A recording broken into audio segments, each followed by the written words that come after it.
This conference will now be recorded.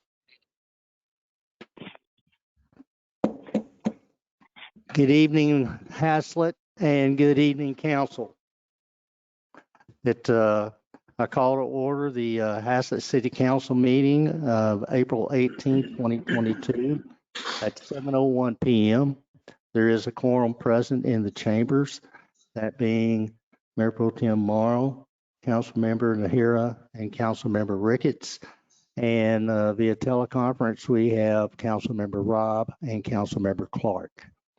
So all members are present.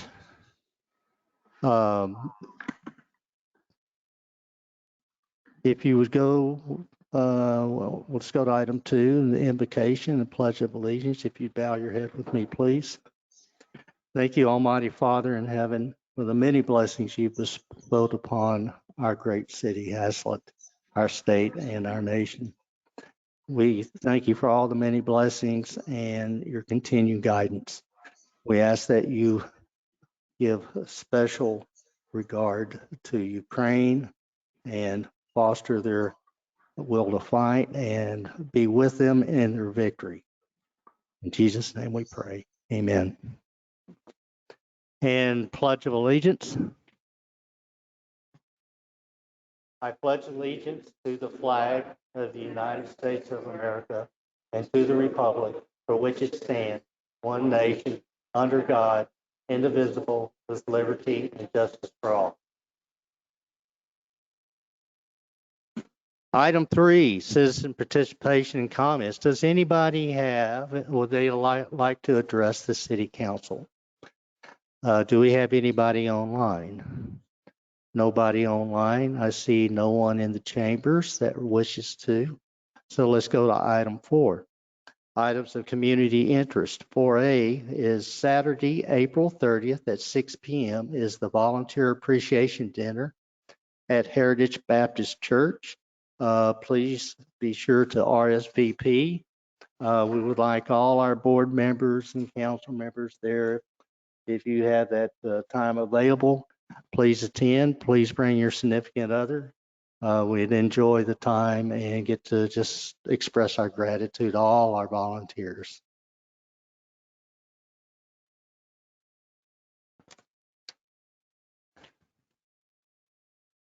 "4B is a reminder about May 7th, 2022 general election. Early voting dates and times are as follows. Legacy Learning Centers, 501 Schoolhouse Road, Monday, April 25th through Friday, April 29th, 8 a.m. to 5 p.m. Saturday, April 30th, 7 a.m. to 7 p.m. Sunday, May 1st, 10 a.m. to 4 p.m. Monday, May 2nd through Tuesday, May 3rd, 7 a.m. to 7 p.m. And Election Day, May 7th, 2022 is 7 a.m. to 7 p.m. at the Legacy Learning Center, 501 Schoolhouse Road. 4C is a notice of a possible quorum on Wednesday, May 18, 2022. Is if the city does not receive the official election results from Tarrant County in time for the Monday, May 16, 2022 council meeting, council will meet on Wednesday, May 18, 2022 at 7 p.m. to canvass the May 7, 2022 general election results. No other action will take place at this meeting. A notice of possible quorum will be posted no later than 5 p.m. Friday, May 13th, 2022. Item 5 of administrative reports, March 2022. Is there any item on here that you would like to ask any of the staff to further elaborate? Mayor Holtzy, I had one item, and it was on looking at these reports. I noticed also on the engineering report that we used to see things that were highlighted that actually was new. And that is there a possibility to, because again, to look through the reports to see the things is if we could see the things that are highlighted over that were worked on over the last month. Absolutely, we can do that. And I have made a note of that already, is to highlight any item that's new since the last report.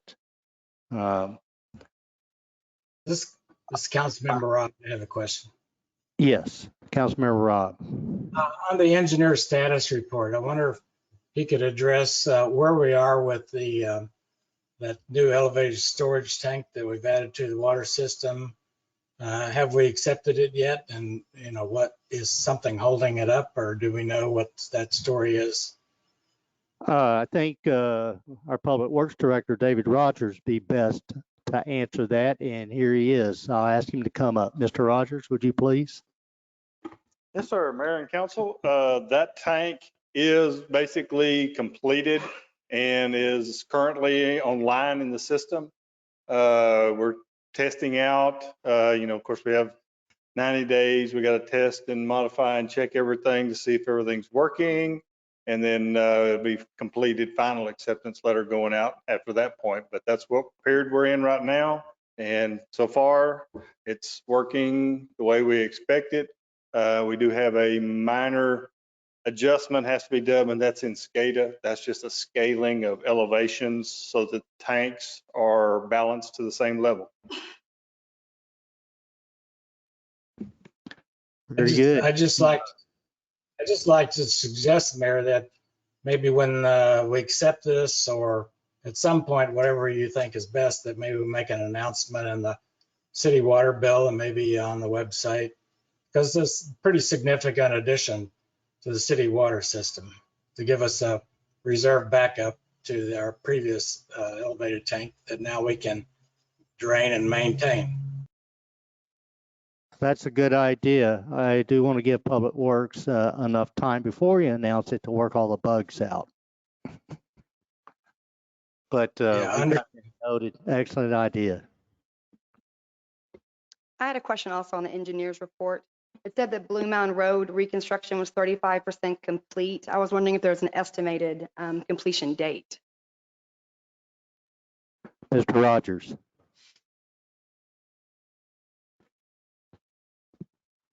And which item is that on here? On the city engineer report, it said Blue Mound Road reconstruction was 35% complete. So I was wondering if there's an estimated completion date. Well, I can tell you that Blue Mountain Road is not 35% complete. Are they referring to the construction plans? Yeah, that's what they're talking about there. At that point, the plans were at 35%. Mm-hmm. Mr. Mayor, this is Mike Anderson, if you don't mind. Oh, there you are, Yes, Mr. sir. Anderson. Lurking in Okay. the shadows. Tell us about Blue Mountain Road that's the construction plans, I'm quite sure. Yes, sir. And if, Stephen, if you could go to the next page of the report, please, so I could see that item. Thank you, sir. So there's the item in question, that'd be number 4 under roads and drainage. We were basically referring to the conceptual design at 30 to 50%, somewhere in there. If you'll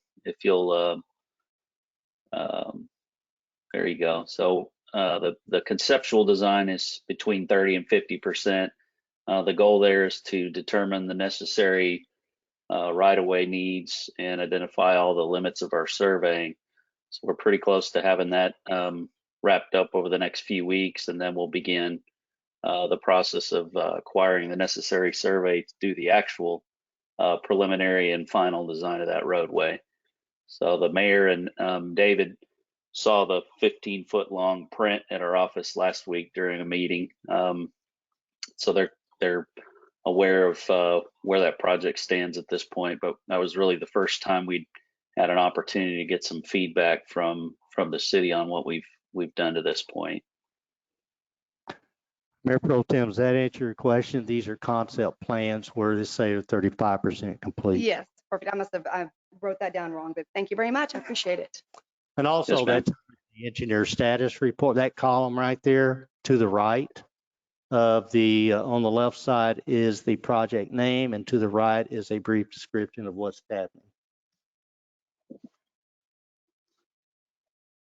And we'll make sure we highlight on on future reports any new items. We tried to bold them, but I'm looking at the screen here and the bold does not show up very well. So I'll make that adjustment. What we would ask you to do, Mike, is to maybe use a different font color, maybe blue, for the new items that are added since the last report. We'll do that. Very good, thank you. Any other items on the engineer report or any other report?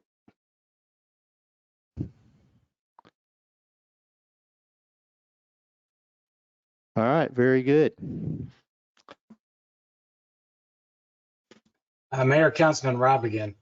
I just, before we get further along, I don't know if anybody else saw today, but I was really happy to see the feature article in the Alliance Community magazine that came in the mail yesterday on our fire chief. That was, and how it highlighted our city and all the good work that he's doing.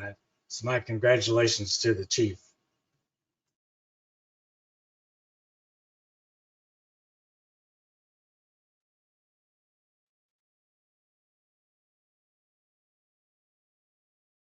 I'm sorry, before we leave item 5, reports, does anybody have any other questions or any comments they'd like to make, acknowledgements? Okay, good. Let's go to item 6, updates on activity items, projects, event recaps. Mr. Rogers. I just wanted to let y'all know at y'all's May 2nd city council meeting, there will be a recommendation coming forward from the Parks and Recreation Board for a project in Community Park for this year. I'm not going to tell you what it is. That's their thing. I'm going to let them let you know what it is. You'll read about it beforehand, but I want them to be here to tell you. And then on our public works equipment purchases, we have the large format mower. It's actually here in Fort Worth, but they're waiting on the actual mower deck and attachments. Right now, all it is basically a tractor sitting there waiting to be put together. But it is here, so we should be, hopefully within the next few weeks, be adding that to the equipment list. Very good. Very good. Well, slowly but surely we're getting our equipment Oh, in, yeah, aren't we're we? getting there. Things are kind of slowly moving, but at least they're moving. Great. Let's go to the consent agenda. We have 7A is approval of the April 4, 2022 regular city council meeting minutes. Please. Say Mayor Halsey, I move to accept the minutes as presented. Motion is made to accept the April 4, 2022 regular city council meeting minutes. Is there a second? Mayor Halsey, I second. There is a second. I'll have a roll call vote. Mayor Pro Tem Morrow. Aye. Councilmember Nahira. Aye. Councilmember Ricketts. Aye. Councilmember Clark. Aye. Councilmember Robb. Aye. Motion passes 5-0. Thank you, council. Let's go to item 8, public hearings, ordinances, resolutions, and action items. I do want to make this announcement. If you would look at item 8.h, has to do with $42,849 from the contingency fund. I need to pull that item. I was briefed by council today that the verbiage that was placed in there is not appropriate, and we need to bring that back to you at a later time. So item 8H is taken off the agenda.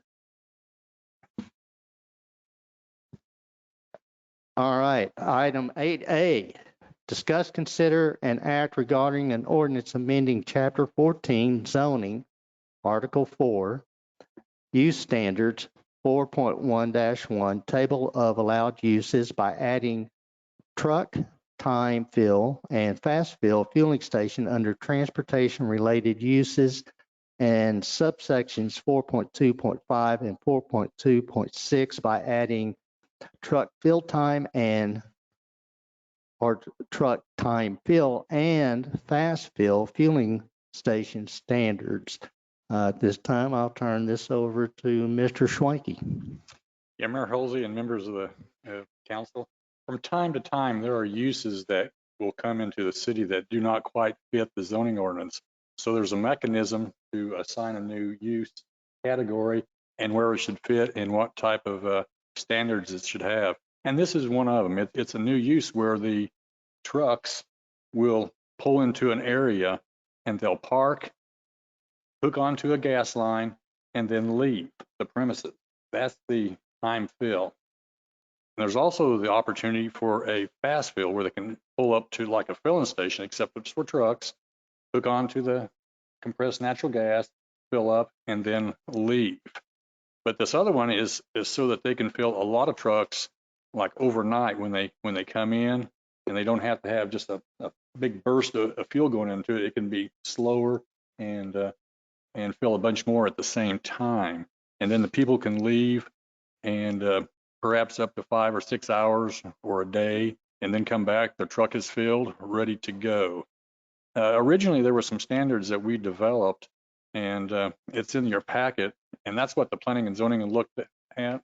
But since then, the applicant or the persons that were actually proposing this had some questions about some of the standards, and there's a red line markup, a copy in there also, and those are the suggested changes.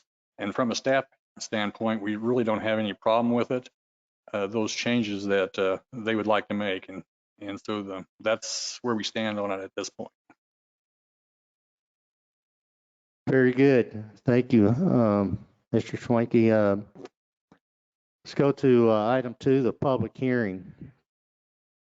At this time, 7:17 p.m., I would like to open up public hearing on this matter. Is there anyone present in the chambers that would like to speak to this item? Please, if you would identify yourself and address, please.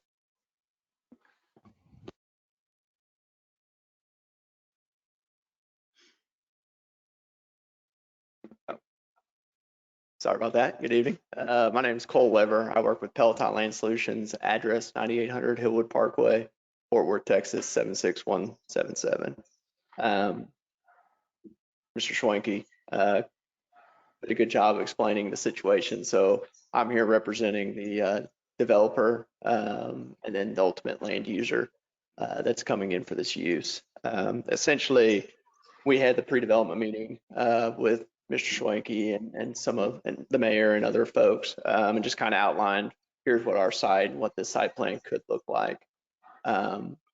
Through that, I think there was some, well, I think the guidelines, development standards were kind of taken from that site plan. Just when we looked at the P&Z recommendation, we noticed some of them didn't match the site plan. So that's what he was referring to, that I think the red lines from the P&Z recommendation. So I don't have really anything to add to those red lines. I'm just kind of here to help answer any questions if need be. Very good, and thank you. Does anybody have any questions? Is there any safety concerns with leaving these trucks overnight or a couple days? I mean, once they're filled, does somebody come and take? I just don't know what this thing looks like, or didn't even know that this occurred. So, any safety concerns? Well, there's no really safety concerns that we have, and this is something that this is not a brand new item. There's multiple stations like this across the nation. We might have the applicant come back here and just let you know a little bit more about how many stations there are around this part of the world, and that this is not a new use, just a new use for the city. If you could address that, maybe address some of the fail-safe mechanisms in place. Yep, I will do my best. So I'm a civil engineer. This is not my expertise, but I do know how this somewhat works. So they have over 200 stations like these throughout the country and in Canada. But essentially what this is, renewable gas, is really going and picking up manure from a farm and taking those methane emissions and turning them into RNG, renewable gas.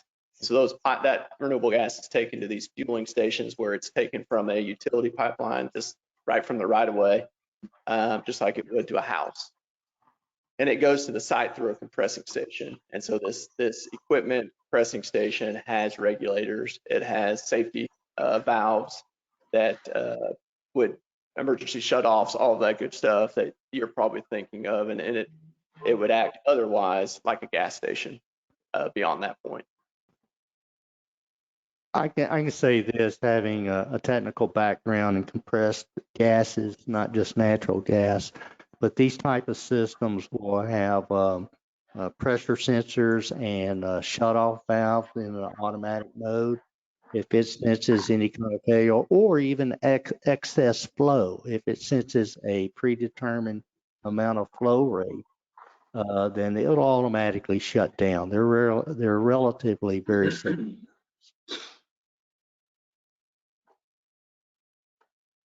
Any other questions, council, you might have? Otherwise, we'd move over into discussion after I close the public hearing.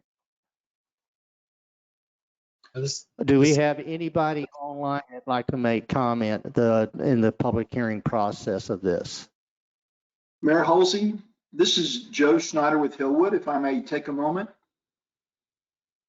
Mr. Snyder, please go ahead.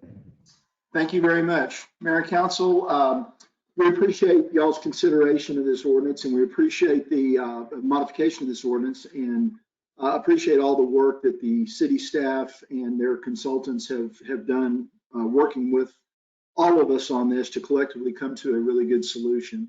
Cole did a good job of explaining, as did Kurt Mays. This is a system that is not new at all and has a lot of safety mechanisms in it, and a lot of that will be addressed further as the actual plans come together for this particular project. We had several concerns, most of which have been, or all of which have been addressed in this the red line amendment as it's being presented tonight. And so we are pleased to see that those considerations are being made, and that just again, we do own the property that ultimately will go to the end user, but we want to also make ourselves available if there are any questions related to any part of the process that we're going through now. Very good. Does anybody have any questions of Mr. Snyder with Hillwood? This is Councilman Rob. What type of vehicles are used here? Are we talking about forklift kinds? Or are we talking about semi trucks or something else? It will be Councilman Rob. These will be various types of vehicles that run on compressed natural gas. You will see tractors, and by that I mean the tractors that haul the trailers around, the 18-wheeler trailers.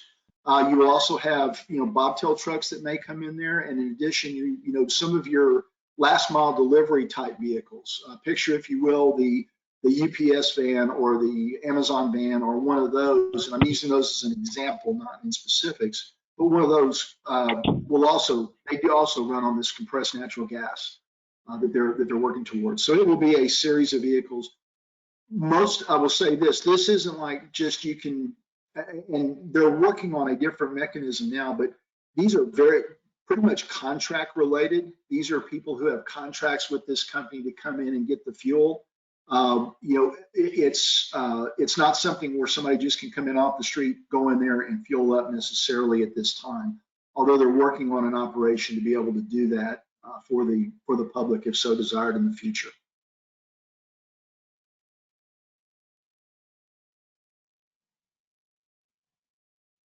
Thank you.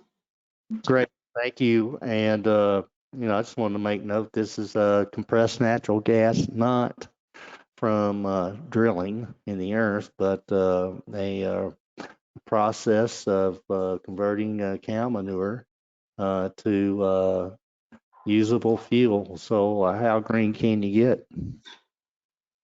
Very good. Any other commenters within the public hearing, either online or in the audience? Okay, I see none. I will close the public hearing at 7:25 p.m. and let's go to discussion. Council, do you have anything you'd like to discuss? Mayor Halsey, I just want to clarify that we're actually only addressing the zoning change at this point. Although we may have been hearing somewhat about the project will come up at a different point in time. You're absolutely correct. Yes, this is just modifying the ordinance. And they'll have to come forward with the site plan and all those other things, construction plans as they go forward. This is, as to implement this particular use of which we did not have before. But you are correct. This is not approving plans or such right now. Council, any discussion? If not, I would entertain a motion. I'll make a motion to approve the ordinance amending Chapter 14 zoning Article 4 use standards 4.1-1 table of allowed uses by adding truck time fill and fast fill fueling stations. Motion is made to approve ordinance amending Chapter 14 zoning, Article 4, use standards 4.1-1, table of allowed uses by adding truck time fill and fast fill fueling station. Mayor Halsey, I'll second. There is a second. Mayor, I'd like to make a quick comment.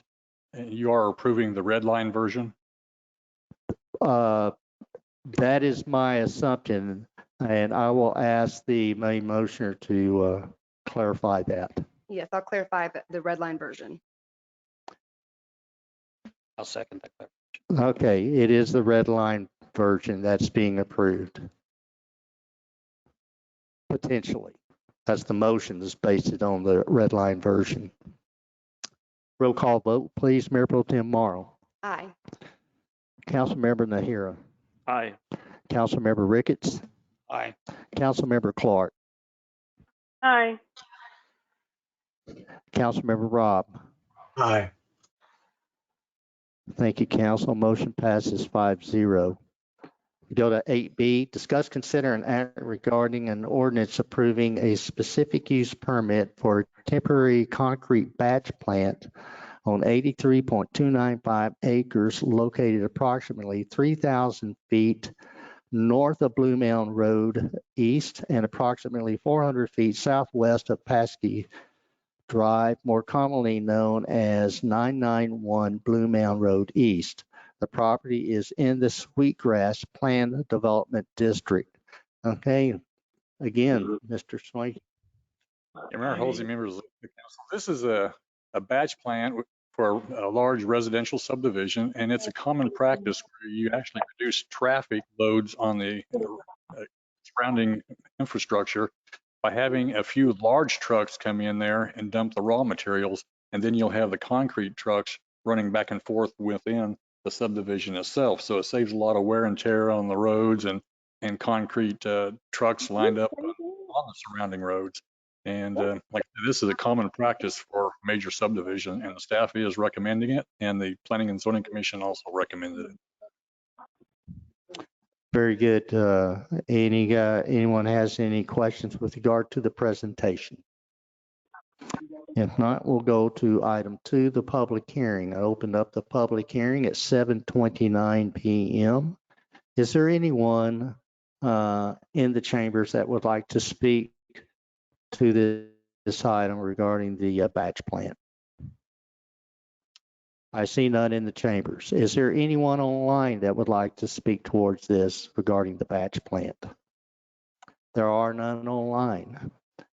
Then I close the public hearing at 7:30 p.m. Item 3, discussion. Council, it's yours. Any discussion on the matter? If there is no discussion, I would entertain a motion, please. Mayor Halsey, Yes. I move to approve the ordinance approving the specific use permit for a temporary concrete batch plant on 83.295 acres located approximately 3,000 feet north of Blue Mound Road East and approximately 400 feet southwest of Cascade Drive, more commonly known as 991 Blue Mound East. The motion is made to approve the ordinance approving a specific use permit for a temporary concrete batch plant as just motioned. I will not read all of that. Is there a second? Mayor Halsey, I second. There is a second. If we have a roll call vote, Mayor Pro Tem Morrow. Aye. Councilmember Nahara, Aye. Councilmember Ricketts, Aye. Councilmember Clark, Aye. Councilmember Robb. Aye. Thank you, council. Motion passes 5-0. We go to item 8C. Discuss, consider, and act regarding an ordinance amending Article 7.4, general terms defined of Chapter 14, zoning, by adding front yard and rear yard definitions for residential accessory structures. Mr. Schwenke. Yeah, Mayor Halsey, members of the council, after observing the council on several previous actions where there are people that have come forward requesting variances to use the side yard for various uses, and variances were granted, and that's really not the purpose of a variance. A variance should be for a non-self-imposed hardship. So it was deemed probably a pretty good idea to, if that was what's going to be approved, to adjust your ordinance to allow those things to happen by law, rather than to have to come before you every time those variances for the side yards, whether it's a pool or a structure or anything like that. So what it is, so the front yard is defined as the front face of the building extended to the property lines. That's the front. Everything behind that is the rear. Even though there are side setbacks, rear setbacks, front setbacks, these are yard. And so that's how it's defined. It's a little bit different than side setbacks. You still have those setbacks in place, but this is defined as a yard. So it sort of overlaps those. Now, I would like to add to that, again, Mr. Schwenke is being innovative and coming up with a definition and making it more flexible for our residents and still keeping in the spirit of things. And good job. Any questions for the presenter on this item? Mr. Schwenke. This Councilman Robb, I have one. Councilman Robb, please go ahead. So, Mr. Swanky, I think this is a very good idea.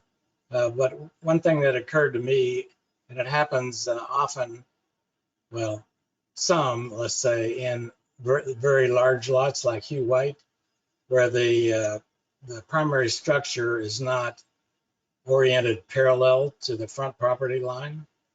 So in other words, it's canted or at an angle. And so I was wondering if there was maybe a phrase to put in there to determine or to help clarify that situation. I think one of the ones we considered recently for the swimming pool or something had that kind of layout on the lot. So you have any ideas the way that could be addressed? Yes, the way I would interpret that, you would take, if it's facing towards the north, you'd take the northwest corner closest to the street and project from that point perpendicular to the property line. And then on the other side, if it's further back, you take that point, the northeast corner of the house, and project it over perpendicular to the property line. So the house itself can be skewed, but from those 2 points, they would be perpendicular to the property line. And as the ordinance is administrated, I would anticipate how that'd be interpreted. Very good. That answering your questions, Councilmember Robb? Okay, good. Mayor Halsey. Yes. That question, Mr. Schwenke. Again, I'm going to go back to the pool. I think it was on the side of the yard, but it was also behind a fence, because I think that's one thing we have to make sure. I think for pools, they have to be behind fence. Well, if they don't have a fence all the way up to the front of their yard, how would you define that? Well, there's actually a provision in here that it has to be screened in the ordinance.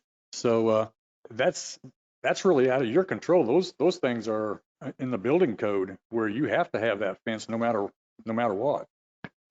And so if they don't have one now and they build a pool, they're required to have one with a self-closing device on it. So that'll close to protect neighborhood kids playing that perhaps could go in the backyard and get into the pool. The pool is a common item that many people get around here in Haslett. But this definition with regard to front and rear yard is just very specific to that as a definition and trying to gain more flexibility as to what that definition is. And it's independent whether it's a pool or a pool house or a utility structure for lawn equipment. So you're concerned about pools, there is an ordinance about it, and it requires a fence in and of itself for that pool. Whether this fence, as defined in here, would suffice for that, who knows? Our building official would determine that. So they're independent topics. If I went away from a pool and I decided to build a utility shed on the side of my yard that's not behind a fence, would that now not require a variance? It would require a fence under this, the way it's written, under rear yard definition. It says the area between the rear yard line to the front facade of the primary structure and behind a side fence extending the full width of the property. So this way this is written, if you build an accessory structure, pool, building, whatever, it doesn't matter what it is, you'd have to have a screening fence. That's where I was misunderstanding, because I was thinking when you were saying you're taking perpendicular from the front of the property itself. And if a lot of times those fences have a standoff. Yeah, well, they can come back behind that where the fence is. This is just where it defines where that front yard begins. Okay. Does that answer your questions? Very good. Now let's go to the public hearing. I opened the public hearing at 7:37 p.m. Is there anybody who'd like to speak to this matter that's in the chamber? I see no one. Is there anyone online that would like to speak to this item? All right, then there is no one in the chamber nor online that would like to speak to this item during the public hearing, so I close the public hearing at 7:37 p.m. Let's go to item 3 is discussion. All right, council, do you have any discussion on this? So we kind of covered a lot of items during the presentation, but the discussion's open to you. Councilmember Robb, Councilmember Clark, any discussion? If there's no discussion, I would entertain a motion, please. Mayor Halsey, I move to approve the ordinance amending Article 7.4 general terms defined over Chapter 14 zoning by adding the front yard and rear yard definitions for residential accessory structures. Motion is made to approve the ordinance amending Article 7.4 general terms defined of Chapter 14 zoning by adding front yard and rear yard definitions for residential accessory structures. Is there a second? I'll second. There is a second. A roll call vote. Mayor Pro Tem Morrow. Aye. Councilmember Nahira. Aye. Councilmember Ricketts. Aye. Councilmember Clark. Aye. Councilmember Robb. Aye. All right then, motion passes 5-0. And I'd like to just take a brief detour here. I failed to, Councilmember Ricketts brought a guest with him this evening, and I meant to do this earlier. And would you please introduce our guest? Well, in the back here is Christian Herrera. He's with Milestone College. He's taking a government class right now and needed to come in and actually see how some of the governments work and what better way to look at the local government level. Very good. Well, welcome. Welcome. Thank you. All right, let's get back to business. Item 8D, discuss, consider, and act regarding Sweetgrass Phase 1 final plat. Mr. Swanky. Yeah, Mayor Halsey and members of the council, this is a plat that contains 82 lots on 21.5 acres. And it's also the same area that you saw a batch plant. And when they develop this to this plat here, they're going to have phase 1B, 1C, and 1A. And so there's actually 3 phases that'll all be done at one time as far as the batch plant work. And this has been reviewed by our city engineer. It's been recommended for approval by the Planning and Zoning Commission. And we're recommending that you approve it also. All right then. Council, let's go to discussion. Discussion, it's yours.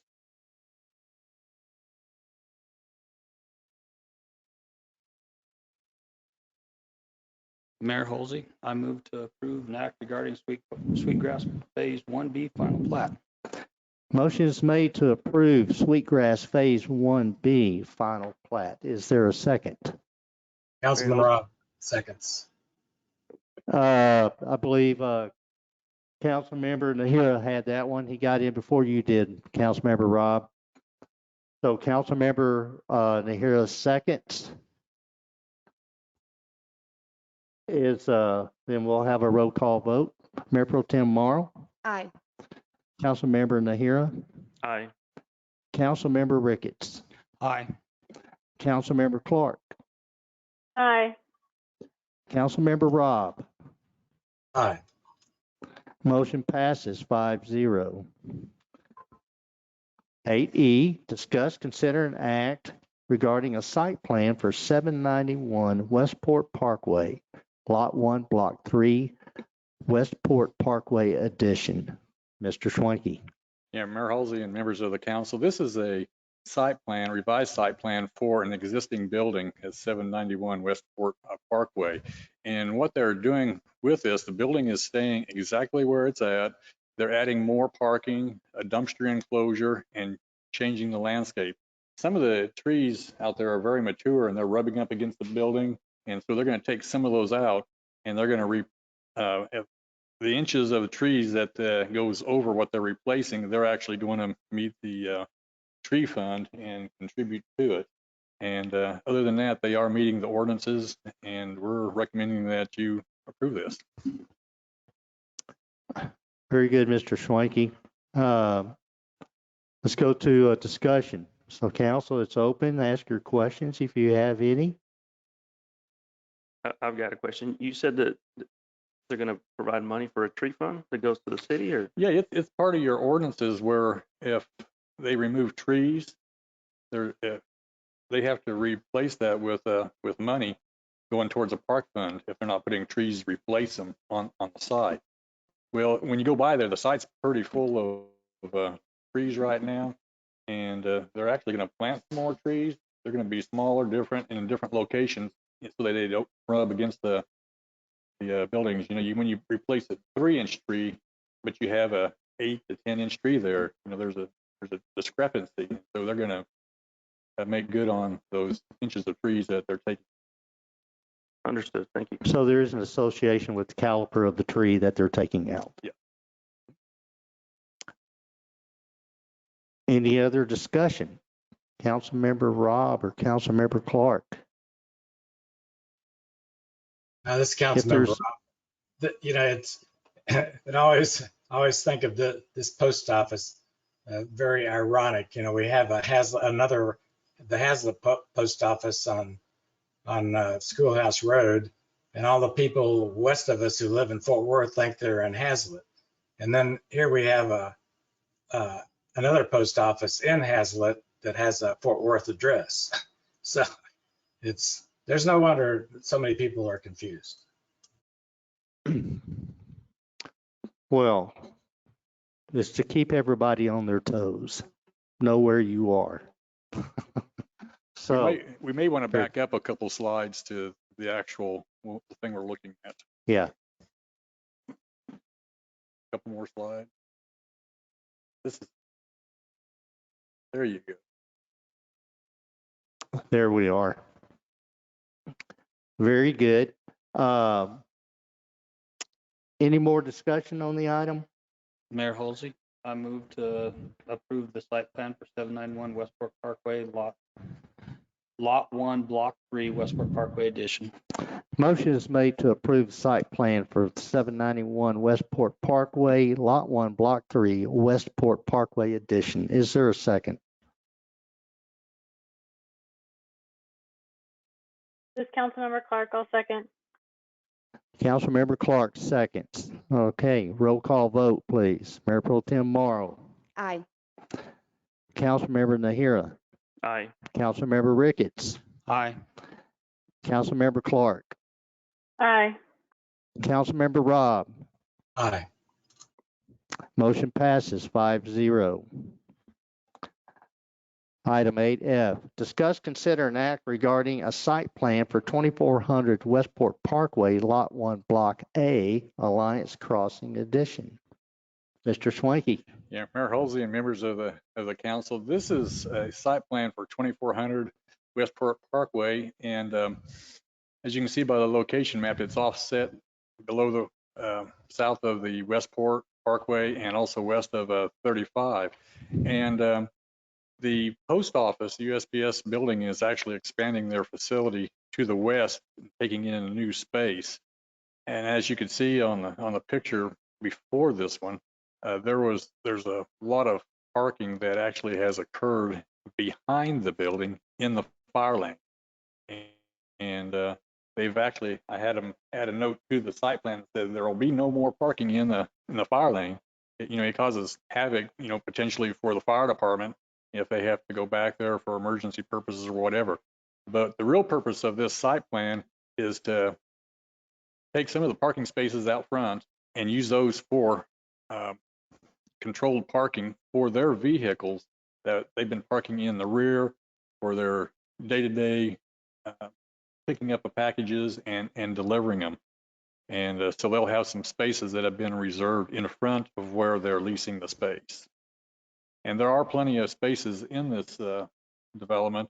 They just need to reorient themselves away from there in front of the other uses that currently exist. Very good. Let's go to item 2 is discussion. Council, please, any of your questions? Mayor Halsey? Yes. Yeah, Mr. Swinky, question. I'm looking at the vehicles here. You said they're trying to do controlled parking out front for some of their carrier type vehicles. Most of these vehicles looking here like personal vehicles.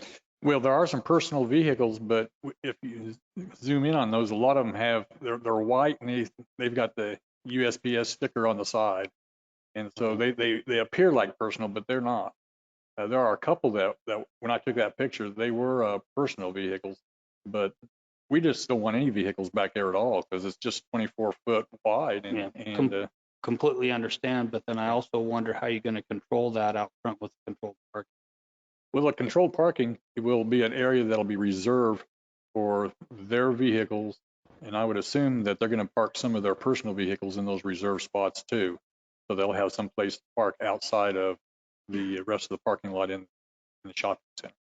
It just needs to be monitored by the fire department to make sure that they don't go back there. And I know the fire department, after talking with the chief, they've actually talked to him several times.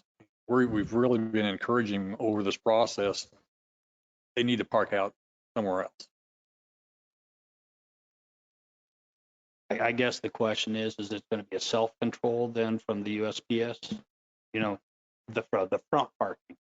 Yeah, the front parking will be. Okay. Any other questions, council?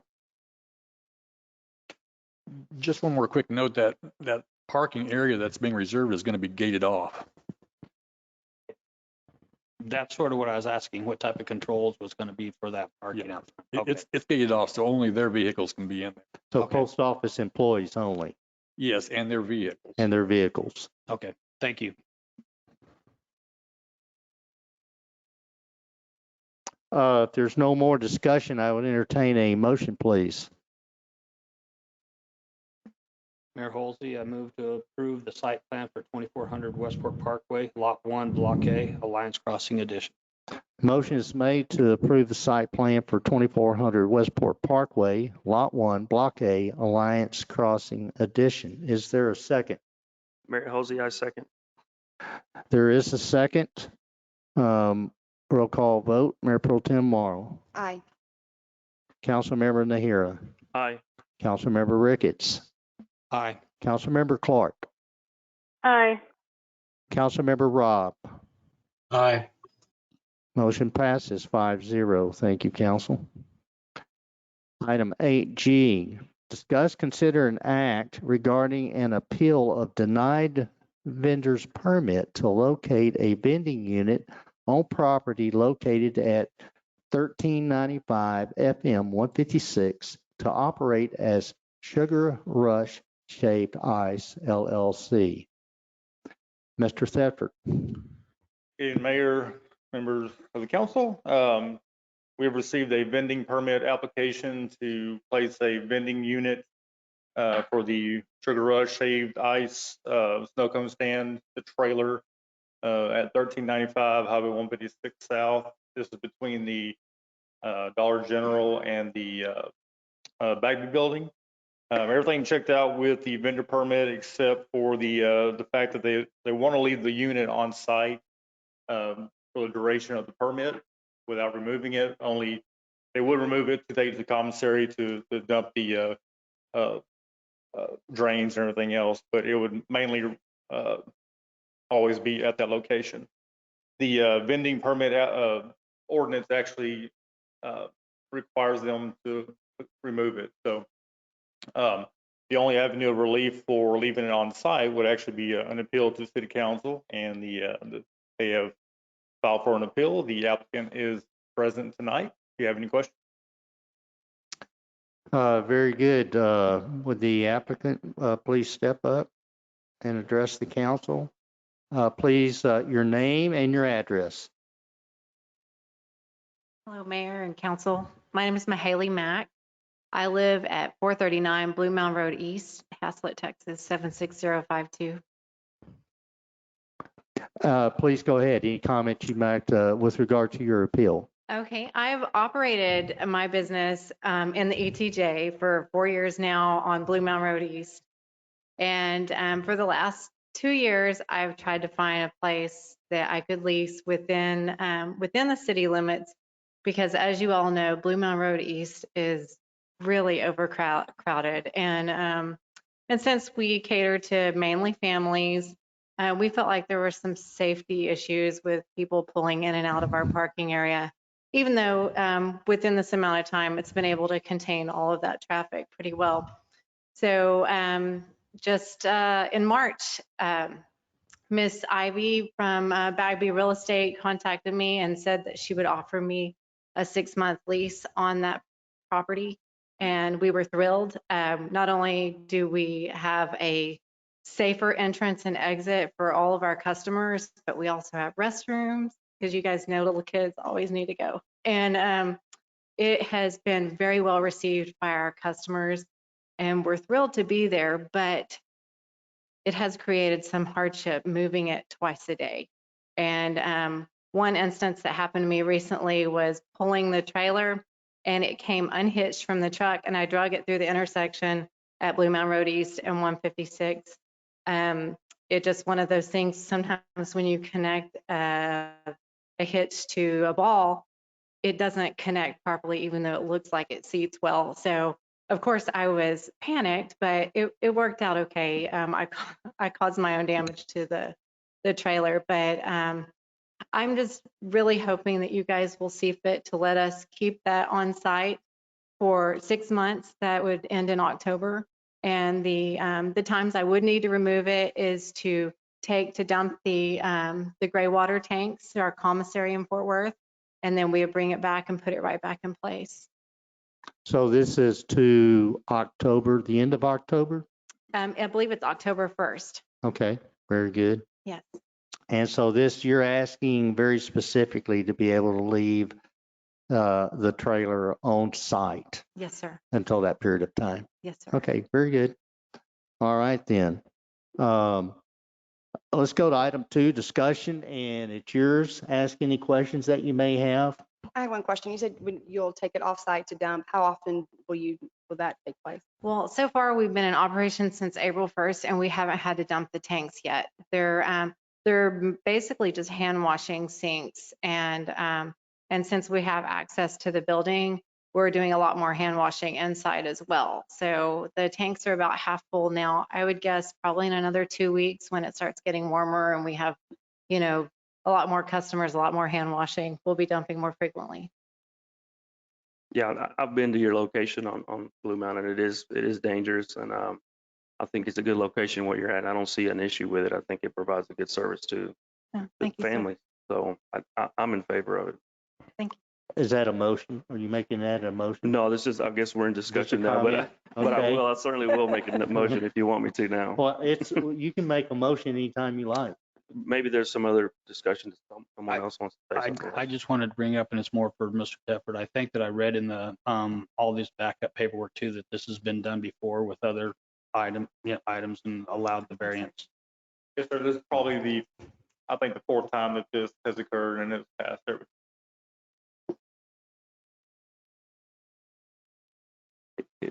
I make a motion to approve the vendor's permit to locate a vending unit on property located at 1395 FM 156 to operate as Sugar Rush Shaved Ice LLC. Mayor Halsey, I'll second.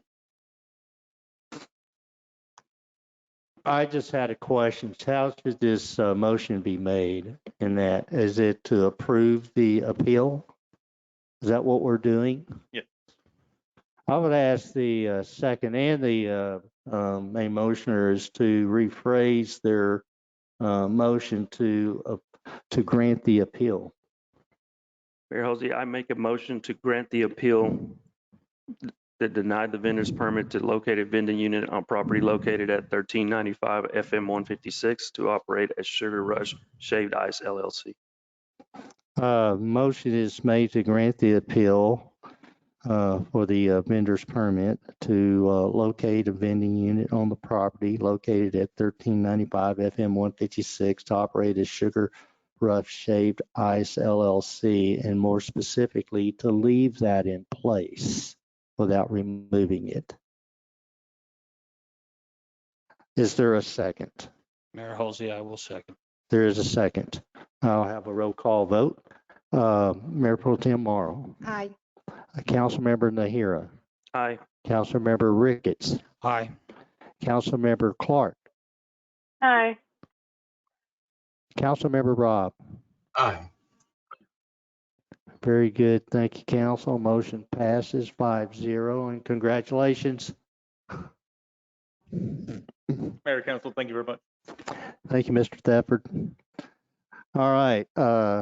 This is item 8H. It's been removed, so we'll go to item 8I. Discuss, consider, and act on replenishing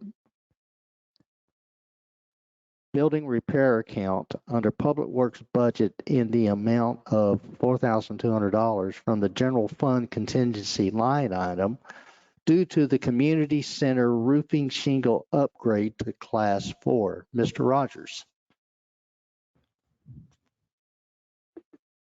Thank you, Mayor and Council. Yeah, during the process of getting the roof on the building redone through our insurance claim for hail damage from last year, the contractor gave us notice that there was an option to upgrade to a class 4 high impact shingle, which would take us up to roughly almost a 3-inch hailstone, and it would be warranted and guaranteed at that rate.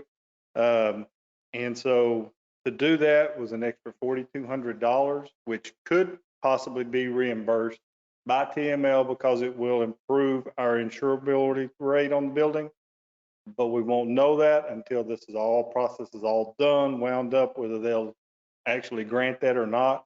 So to be able to go ahead and order these, we went ahead and used funds we already have in our building fund for repairs to the building for $4,200 to go ahead and pay for it now to get that process going in hopes that we'll get it returned. But if we don't, we want to try to get the money back into the account because this pretty much takes our account down to about half. So we still got a lot of year left to go, a lot of air conditioners that can break down between now and then. So we didn't want to be without funds. So that's why we're asking to replenish our fund back. If we get lucky and we get the money back, then we can, Marcy will work her magic. She will put that money back into the account and everything will really be good. So Mr. Rogers did consult with me prior to doing all of this, and I gave my recommendation and agreement to upgrade to a class 4. We'd be much better off. It's a much sturdier shingle, and in the long run, we would save money, due to roof replacement. He did have money in his buildings fund to make that upgrade, But I told him if he would do that, then we could bring this to the council to ask the council to replenish his fund item. It goes to our building services, repairs and things of that nature, to replenish that from the contingency line item. That's so let's go to a discussion on that. So any discussion on this item, council? Does that mean, Mayor Halsey, question, does that mean that you were going to have to come back in front of the council if you do get a savings to move those back to the other fund? Yes, if we do get that check, y'all will have to accept that check from TML and put that money where you want it to go, because that's not specifically, so you either, I don't know how she would either swap it out or whether she'd put it into the insurance fund for the following year, possibly as an income item. Or possibly put it back to the contingency line item Yeah. where it's coming from. That will be, that's what y'all get to pick and decide once Yes. that check comes in. What do y'all want to do with it? So what is that time frame, do you think, before you get this placed? The before you way find they out? kind of told us, the contractors that work on this thought that by the time they finished the roof and got, well, they got not just this roof, they've got work to do at our concession stand at Mansfield, windows at Public Works. We've got this roof, we got a roof at an EDC building and some minor repairs to gutter work on the fire station and the library. So we're probably, a month or so down the road for all those things to complete. So we figured probably sometime end of May, July, maybe at the latest, that we would know, because by that time they'd be able to get this stuff turned in and get from TML a ruling whether they would cover that or not. So probably 2 months. Yeah, most likely within the next 2 months we would know. Does it look like the other half, you've taken it down your budget to half? You're going to be spending that in the next 2 months? Or the only reason I'm asking is, should we just look at this, not now? It's hard to know. We ended up having to buy a new AC unit this year, which was not planned for the library. So the funds are pretty tight right now anyway. So that's the only reason we would be asking anyway for this, was because we do know we are tight. Okay. Well, let me say this as budget officer. I recommend you go ahead and replenish the fund. We're not amending the budget or anything. We're just taking it from contingency, moving it to that fund. It's a pretty simple process. And that way he has funds available, because there's something always happening in one of these buildings he has to respond to. I don't want to wait 2 weeks to come back and ask you for money. So if you go ahead and replenish it now, that would be greatly appreciated. I completely understand. I was just looking at the aspect of us having to do things twice now. Oh, no, we won't. So, It won't be a twice effort. yeah. So, okay. Any questions? I'll make a motion if y'all ready. Yes. I make a motion to approve replenishing the building repair account under Public Works budget in the amount of $4,200 from the general fund contingency line item. Motion is made to replenish the building repair account under Public Works budget in the amount of $4,200 from the general fund contingency line item. Is there a second? Mayor Halsey, I second. There is a second. A roll call vote, please. Mayor Pro Tem Morrow. Aye. Councilmember Ricketts. Aye. Councilmember Nahira. Aye. Councilmember Clark. Aye. Councilmember Robb. Aye. Motion passes 5-0. Thank you, council. Thank y'all.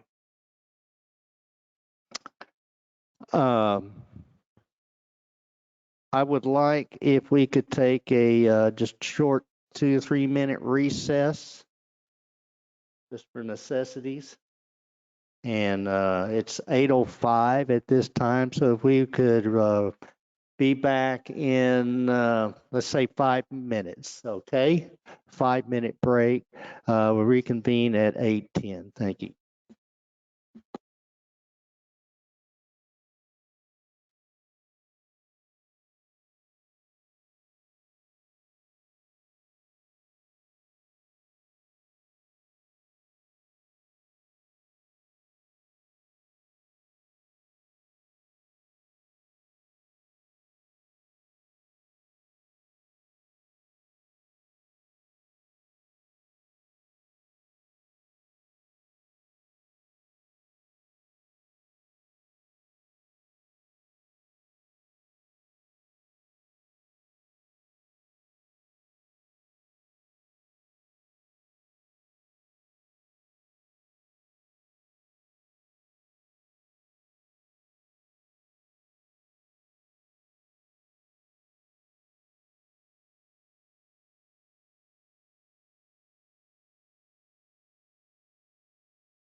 Okay, I reconvene the city council meeting here on April at 8:12 p.m., April 18th, 2022, after a short recess. And let's go to item 8J, engineering update regarding LaPrel. I want to start out with this. Is Mr. Anderson still online? Hello, Mr. Anderson. Mr. Mayor, present. Okay, I'm going to start out. Okay. All right. This is with regard to the LaPrel Haslett agreement. This is an agreement that the former council went into agreement with in July of 2020. And this whole the premise of this agreement was to build a road, which we know is John Day Road South, which is constructed and in use right now, but also, and we had to acquire right of way for that.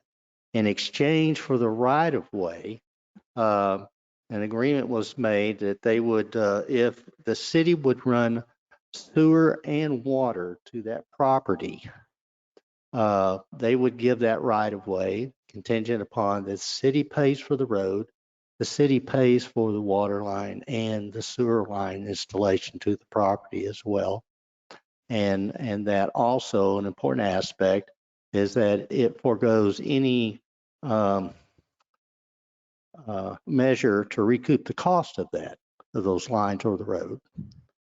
Where we are right now is we have now at that time it was estimated that the installation of that water line and sewer line combined would be $210,000. The current estimate on this provided by our city engineer, Mr. Anderson, is currently at, I believe it's like $810,000. Do we have that? I know it's in the packet here. Oh, excuse me, $724,700 is that estimate.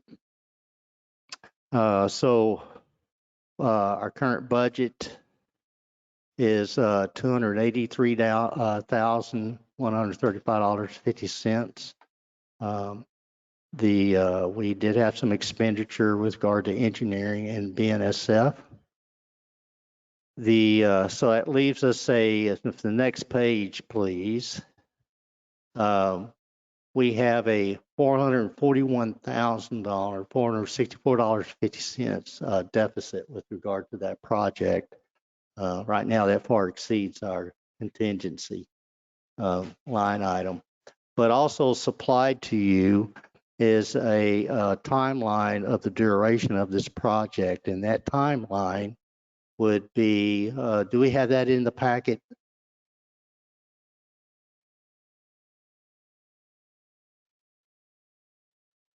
Okay, well, this, okay, no, that's all right. No, it's not. It would be, okay, right there is good. Engineering bid construction time estimates. Engineering once we say go, would be about 1.5 months to produce those construction plans. Coordinate with BNSF and the gas well operators on permits and easements would be approximately 2 months. The bid award process would be about 2 months, and estimated construction time is 5 months, so about a 10.5 month process. In the packet, I hope you got it, was actually a project schedule showing it's a graphic of the timeline, and working backwards saying no later than November 2024. Now there it is. Contractually, according to the agreement, we have to have all these elements in place by December 31st, 2024. Here I have a October, end of October, about it looks like the 20th, complete construction of those lines. which would fulfill the entire aspect of that contract. And it would require us to start in the first week of January 2024. So we have sufficient time, but right now we got to identify the funding for the project.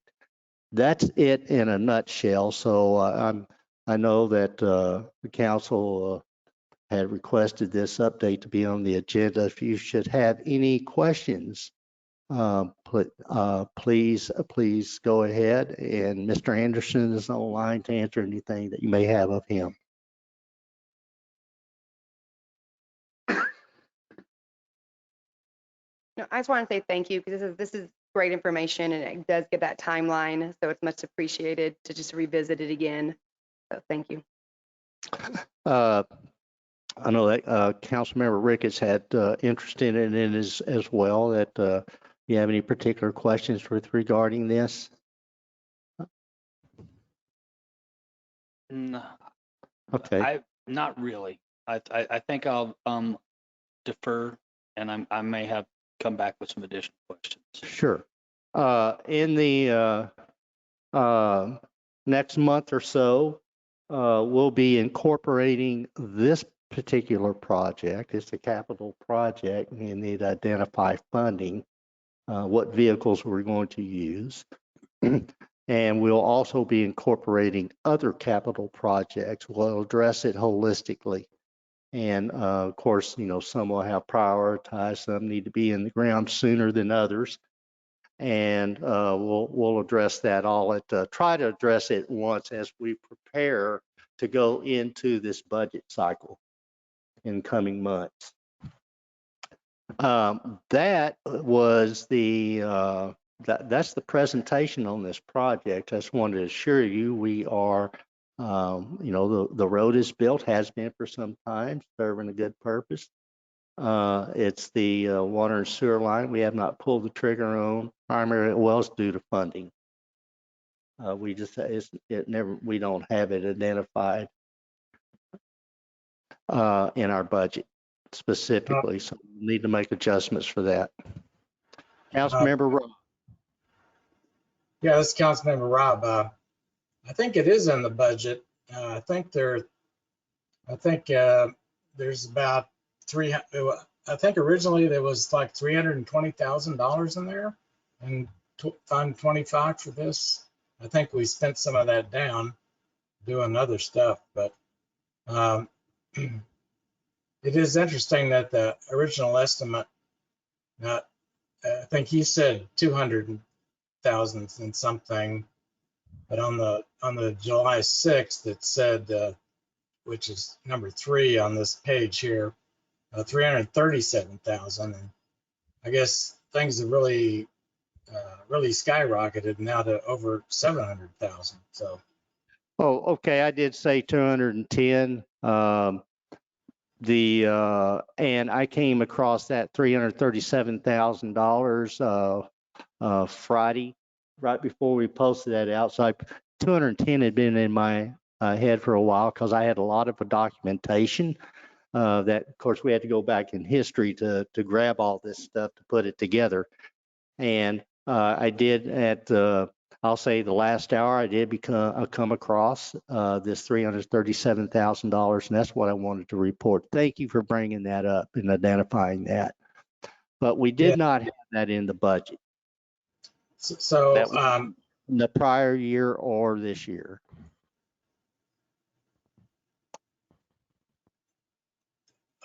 Okay, you're the budget officer. I'll yield to you on that.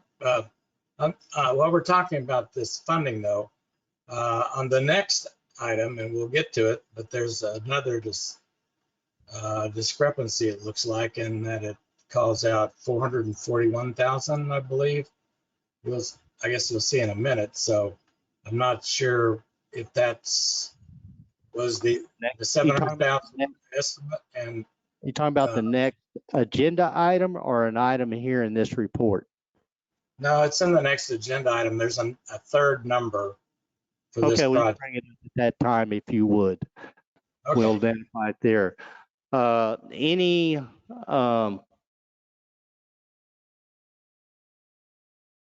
comments towards this this particular agenda item. And this won't be the last that you see it. We'll see this again in coming meetings as we address the funding and the sources. I was looking back at, okay, the 337. I do see, is this considered John Day Road utility extensions? Is that what it would be? Yes. Okay. So I do see $325,000 line itemed out, but, and it's, well, this says fiscal year 2015 CO bond. So, but it's not the full amount of the 337 that you said. So it was actually less. I mean, I like this number better, but it's still way short of what we need. Well, it's 700. If we go to the previous page, it's 700 some odd $1,000 now. That's the differences that we need to make up. Which is that difference again. The next page, please. I think it's at the top right there. The very first sentence, current project deficit. We have that 724, which is the current estimate, and 283.35. So we have which is funds available in the budget. It's funds available in the budget at 283.235. So we've got to come up with $441,000.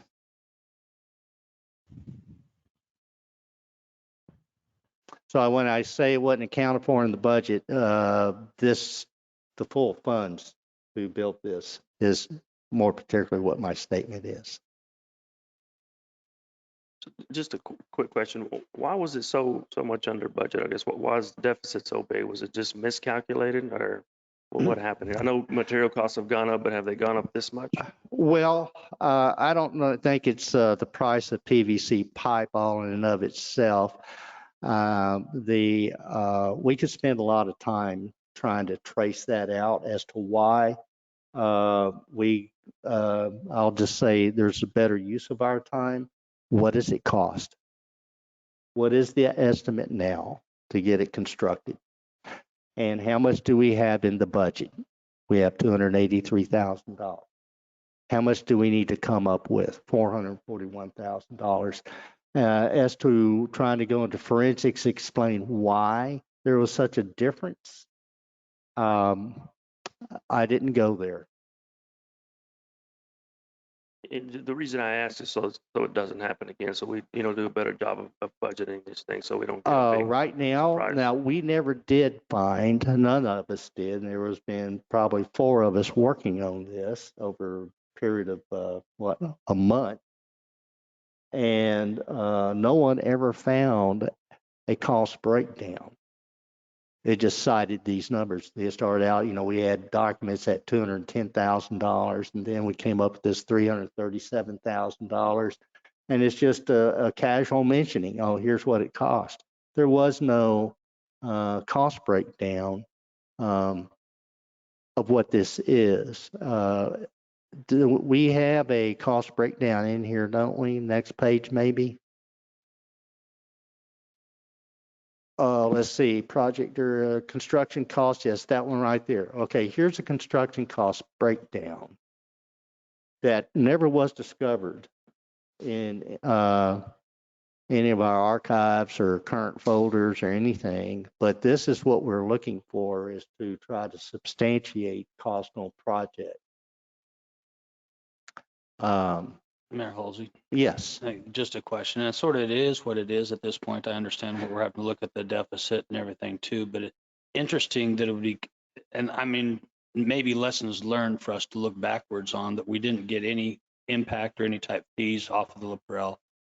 Those were foregone. And the cost of the easement now, how much that would have cost versus us now having to come up with not only the price of the road, which I think was about $400,000 or so itself, but now this, which is another $724,000, about $1.3 million that the city's having to pay with not getting any type of.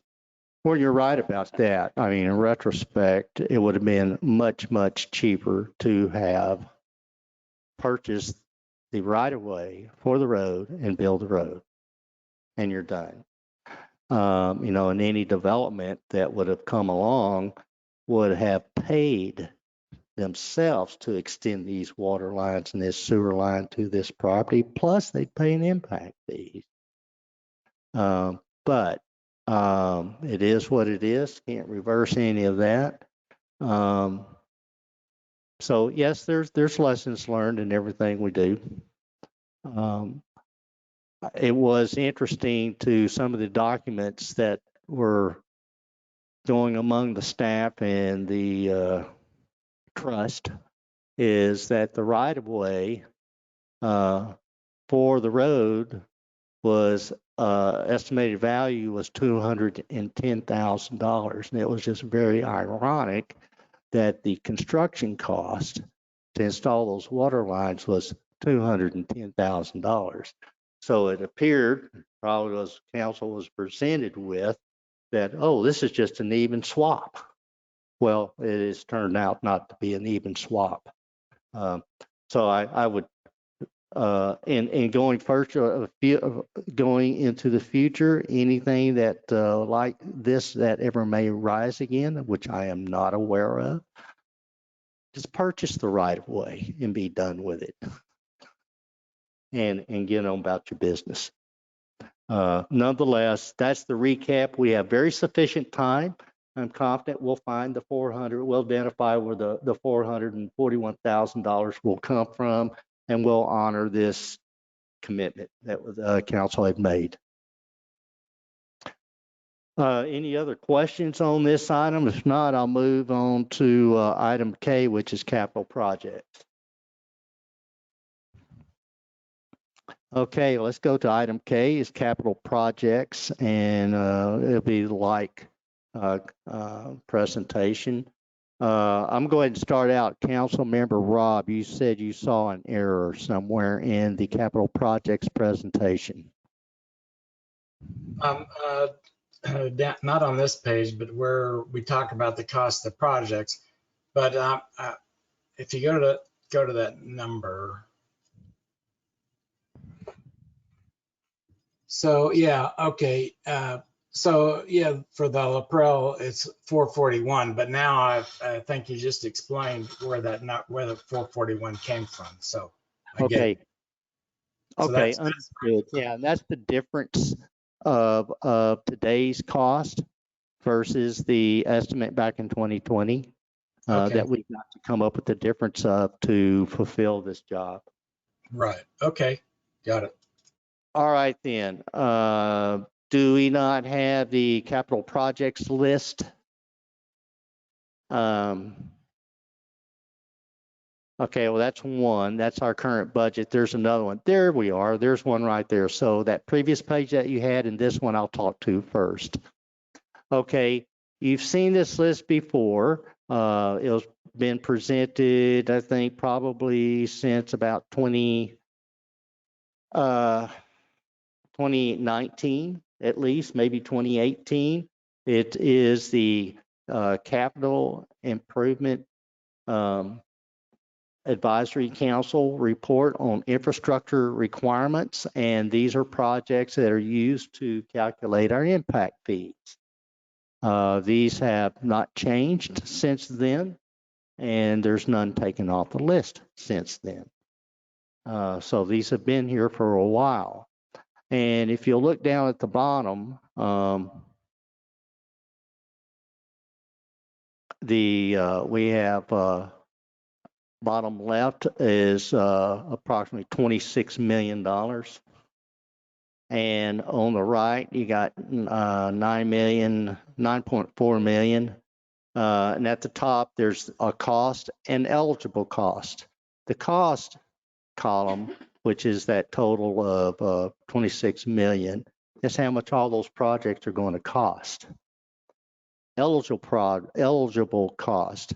Now, when they say eligible, it means which, here the specific project and the what we can apply the impact fee to, how much. Now we have, we collect impact fees, and so we can, can spend a certain amount of that. The rest of it's going to come out of your water and sewer, general fund, some other fund. The statute looks at, well, you're collecting ad valorem also, so you can't charge enough impact fee to cover 100% of the cost. Nonetheless, bottom line, whether it's impact fees or general fund or water and sewer fund, we're looking at $26 million for these capital projects. Now, over here, we have a estimate, and these dates are dates that they should be in the ground. And here we are in 2022, and we haven't started any of these. Or 2024, and why? Because we have not identified the funding. The funding for these things were never identified. And so much of it, we need the money now. So this was put together. The dates are have been looked at and confirmed by engineering, and these are, in fact, somebody took the original list and was able to move some of these around, not for any financial reasons, but just as when should these actually be in the ground and operational. So that's where the chronology here comes into play. Excuse me. Next page, please. Mayor Halsey, Yes. on that first page, Kip mentioned the water and sewer at 26 million. Are we not seeing? Well, that was just water. I say that's just water, correct? Yeah, 20. Okay. We go down here. 6 million is sewer. So when you add the two together, you're close to $32 million. And thank you for that. I get a little focus there. So that's correct. Good catch. 26 million round numbers for water projects, 6 million for sewer projects, for a total of approximately $32 million between now and 2028, and that's just 6 years away. I'm looking, and you're right, everything matches exactly with the sewer, but the subtotal water, I show a different amount, but I just tried to add it up, and I didn't do a very good job. So I'll look at it a little bit more, because this won't be the last time you see this. right. But I'm saying, but this sheet doesn't match this sheet on the amount. This is 21 million, and that's 25, but everything's on there. So, I mean, it looks exactly the same, except for that amount. Okay, well, I know I didn't add them up. Maybe I should have checked the arithmetic, because it came right out of the reports that the CIAC had submitted to the council, and actually these are from the council packets. These totals and these project values. Anyway, we'll follow up on that. It's all still a lot of money. It's all still a lot of money, but we will verify that. Thank you. I'll make a note. All right, if we go to the next sheet. All right, so remember that first sheet got a nominal $32 million. Okay, this is our current budget, and I showed you this last meeting, and I just made some notes.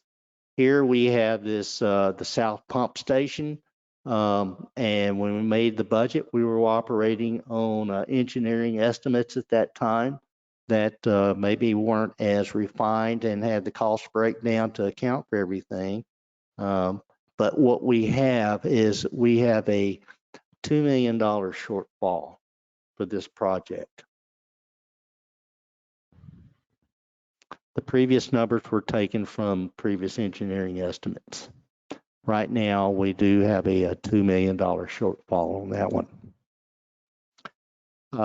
If we go down to White Lane, again here, instead of going to looking at a debt instrument for White Lane, we did have sufficient funds in our budget for streets to go ahead and cover this item. And also, I would like to say that Mr. Rogers can help me. I forget what the actual cost to the city is, but through the ILA with Tarrant County. We and David negotiating with them and working with county saved us a large amount of money on that, which opened the door for us to go ahead and fund this out of our budget.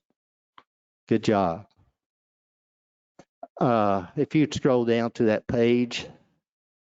All right, from this budget year and those things which is in the center of the column or this sheet, third column from the left, those were all the projects we identified that we would go to debt with.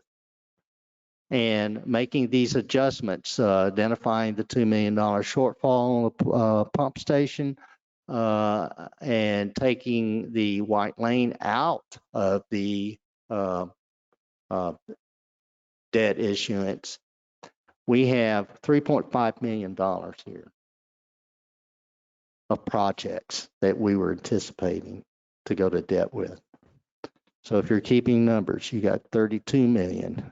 Now you got 3.5 million in projects. Okay, next page, please.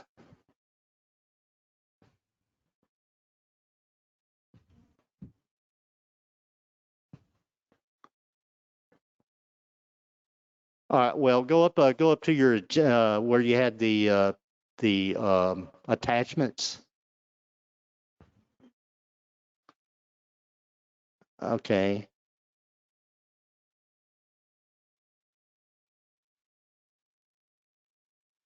No, that's not. That's a historical document.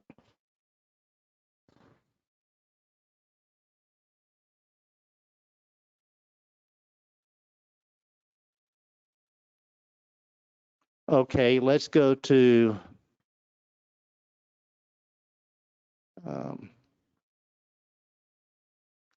we've already covered the biannual report and the biannual report to the city council. That was the bigger list, the 32 million stuff.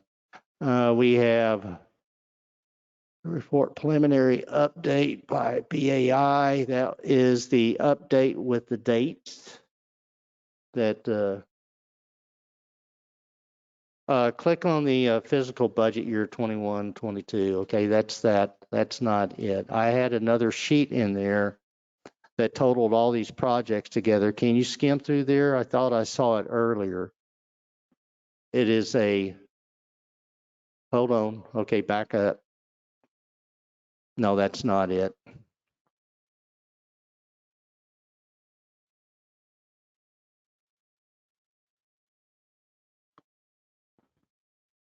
That's not it.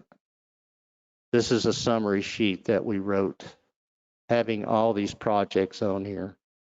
Here we are. Okay. We covered the CIAC projects that was presented to the councils several different times. Actually, they're presented once every 6 months. Then we have the this budget years where we I showed you that we need $3.5 million for just the current projects. And so these are other capital projects that needs to be done due to all our growth. You know, a lot of cities in the past, I guess historically, seems to be happening all around us now here in North Texas. It's all happening at one time.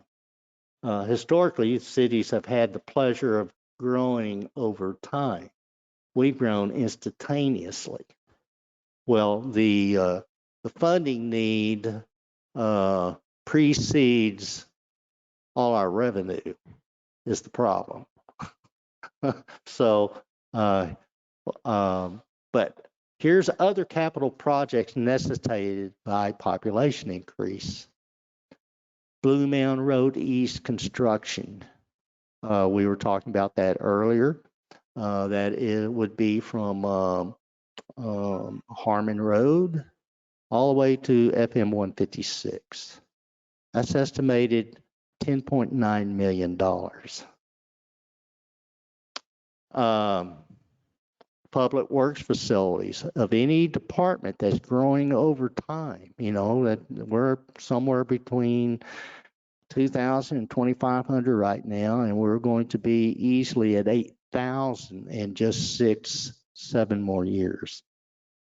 With all those additional subdivisions, as well as piping, water, sewer, roads, etc., we need additional personnel, and we need a facility to put them and their equipment in. That's estimated at $5 million. So summing these things up, we have the CIAC projects. I got 26.6, call it 26.7 million. The LaPrelle Water and Sewer, 441,000. Blue Mountain Road East, 10.9 million. A new public works facility is at 5 million. Now that's a rough order of magnitude. That's not a contractor. That's what ROM is, rough order of magnitude. That's not a contractor quote. Understand that.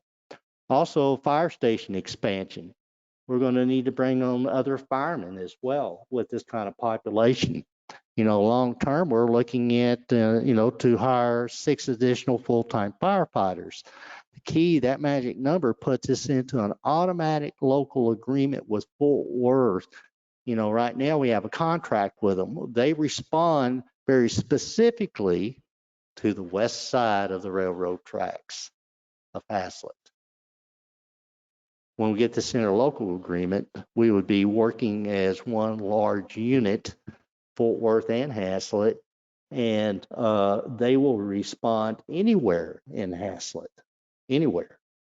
And likewise, if there's a incident or a need and our department is available or equipment and firefighters or EMS is available, they will respond out in Fort Worth likewise. So it's an interlocal agreement, mutual aid type thing. So the fire station expansion, it was originally designed to be expanded to the north and to the south to provide an extra bay, and then also extra office and berthing areas to the north. So that rough order magnitude is $2 million for the fire station. Then we have the our 21, excuse that, it should not have been 21-2000, it should be 21-22 capital projects at that $3.5 million. That's where I'd made those notes on our existing budget.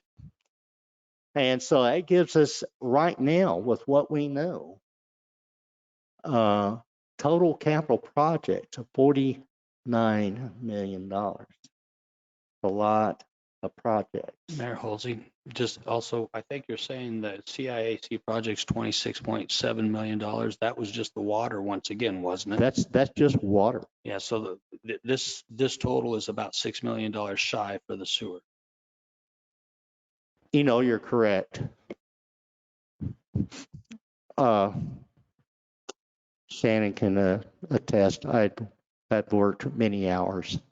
I apologize. And we were trying to get this out Friday, Good Friday. So unfortunately, I'm $6 million shy here. You will not see this. This is not the last time. The whole point of this report is to give you an order of magnitude what we're confronted with in the very near future, right now and in the next 6 years. And we have to plan for that and adjust those funds or find those funds. And what we intend to do, what we are doing, as a matter of fact, not intend to do currently, engineering is going through every one of these projects and confirming the assumptions. Like any, you spot any engineering task, you're going to confirm the assumptions. Were they valid? Then we're going to size these lines appropriately. What's needed and when is it needed to be in the ground? Likewise, we have a very detailed budget that all of us right now, the primary, the ones putting it all in Excel right now is Mr. Chambers, but every department is contributing to this budget that takes us out to 2030. And it's per quarter. And we got every developer's takedown schedule. What they say a takedown is how many and how homes do they intend to build or lots they intend to sell per quarter, all the way out to 2028. And it all should be done by then. Keeping things as is, well, maybe a little better economically, but nonetheless, as is, we got it all the way out to 2030. And what we'll do is any refinements, any adjustments from engineering, we'll have a associated construction cost estimates to plug in, and things do look optimistic there. Is that, I think before I told you that it looked like we could save potentially 40%. I'm thinking that we can save actually 60% or better off that 32 million, the 6 million plus the 26 million, 32 is where that comes from. So it looks like there's a great savings there, just all based on what the assumptions were made and what plans were used at that time. I know that we have in one of the items, a 1,000-unit apartment complex was used to help develop these water and sewer plants. We'll never have a 1,000-unit apartment complex because they can't afford the property values to build an apartment on, not with what's left. We know that. We know that for a fact. And so that's where the assumptions come into play. Nonetheless, we'll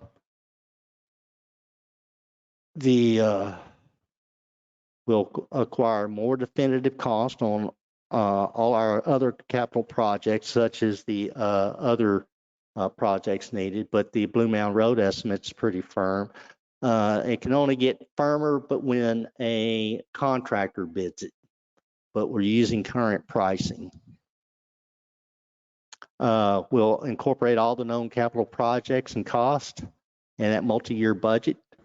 We're going to also, we're incorporating all our ad valorem taxes. When they sell a lot, we got a 2-year lag as to when we would be looking at collecting that ad valorem. So it's not based on just the years, when we sell it in that quarter. We're going out 2 years before we anticipate collecting, at least, and going to that tax year, that tax season when you would remit your taxes. But we're creating this as definitive a model that reflects our current operations, our anticipated operations due to growth, and all these capital projects, and see where we lie. And then we're going to give that to our financial advisors. That's not Marcy. That's another a group out there, consultants that look at this and go, okay, here's how we recommend that you structure this kind of debt. What kind of bond is it? When do you take that bond out or bonds out so that they can time it appropriately? Then we'll bring that to the council. Now we'll bring some other presentations to the council before then, such as the model. I'm going to bring that before you. So here's the detail of what we've been doing and what we've incorporated and how we did it. But then by the time we're dealing with our budget of 2022, 2023, you'll have all this information. But we have to start today to account for over $50 million worth of projects that need to be in place in 6 or 7 years. That's a tall order, but that's just where we are, all due to the expansion of Haslett, Texas occurring in a very short amount of time. And I can assure you there are many other cities in the same situation. This is unprecedented. Doesn't mean it's good at all, but we have to deal with it. And that's the whole point of this. And this is going to be based on necessities. There's nothing in here about a wish list. We got to deal with these necessities first. But it's important that I apprise you of these things and bring it to your attention as we go forward in time, as we become aware of them and can vet them, then we'll present them to you so that you're prepared, and then you have some history as it comes along. You see it developing, just as the last time I showed you the capital projects, which was the $32 million just from the CIAC reports last meeting. Here we've laid in, okay, we need we got the water at LaPrelle Water and Sewer, we got the Blue Mountain Road East project, we got a fire station expansion, we need a new public works facility and a larger work area. You know, they're all set down at 1 acre right now. It's very crowded over there, and it's, I don't want to brag about it, put it that way. They all need mud boots to go to work in, but they need about a 4 acre pad site to be on and a building to accommodate what they need, and that's coming. Anyway, so I'll stop talking. Do you got any questions or comments? I have one additional question, basically, and I know that it's more to come possibly from the financial advisors and what they plan to do with it. But don't we also, and correct me, because I've forgotten since the last budget, but if we raise our budget or some of these things, don't we have to actually go to a vote? If we do raise, we anticipate maybe that we're going to have to go to some type of go to our citizens for a vote? yes, and there would be two things that would call for a vote. One, if we raise our, is it de minimis?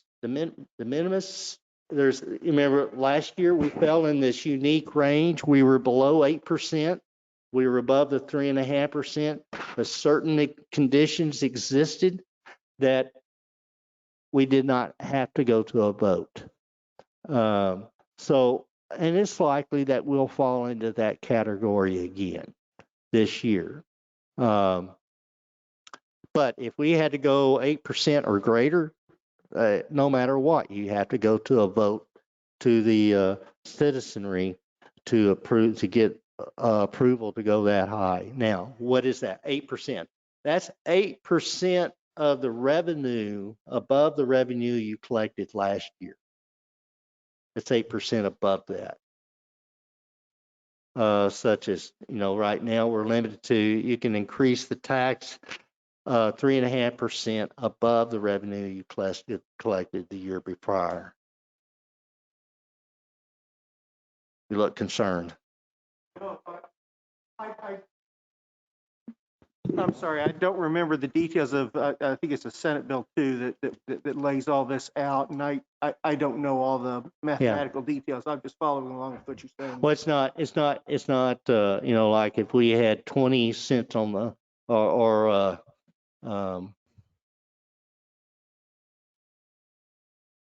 20% tax rate and simply is, we can go to 23.5. No, it's based on the actual taxes that you pay. Tax rate and the taxes you pay are two different animals, but you'll hear everybody say tax rate. It's easier to swallow. Nonetheless, the other thing that would trigger a vote going above the 8%. The other thing that would trigger a vote is the type of bond. Now, there's two types that we would have in general. Certificate of obligation, which the council can enact itself. Now, there's certain requirements, and I think there's limits associated with it. I don't know all the details, but that's what's been done in Haslett. I think there was an election on the bond. Was there an election on the bond maybe 4, 5, 6, 8 years ago, somewhere in there? Councilmember Rob, you remember? Yes, I do, and no, there hasn't been. Anyway, The other one that requires a GO, and it's probably due to larger magnitudes of money that you're asking for, is called a general obligation bond, and that does require voter approval. Such as, Fort Worth is going out for a bond here in the very near future. It'll be on the May 7th election, and as for, I think their bond there is like $440 million. That requires voter approval. They can't just do a CO on that one and council approve it all on their own. There are requirements that that trigger the voting requirements.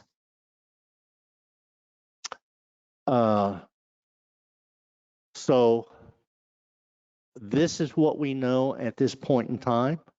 I can't promise you that what we have found, there has not been a consolidated list or point of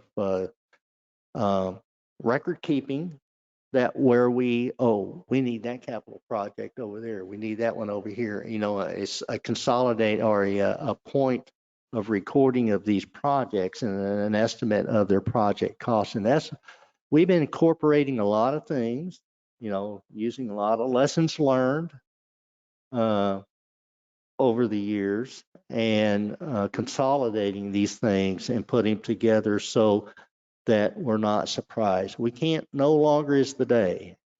Many years ago, we could do this. I'm talking about in the early 2000s and things like that, when there was nothing happening out here. We could just focus on this, on the budget year in front of us. What do we need for next year? That was fine and it worked. But even then, we took out COs like building the water tower, our first water tower, and 4 miles of water main and things of that nature. We did do those things, but it's not like today. We can't focus on the coming year. Now we're going to have to focus on the next 8 to 10 years.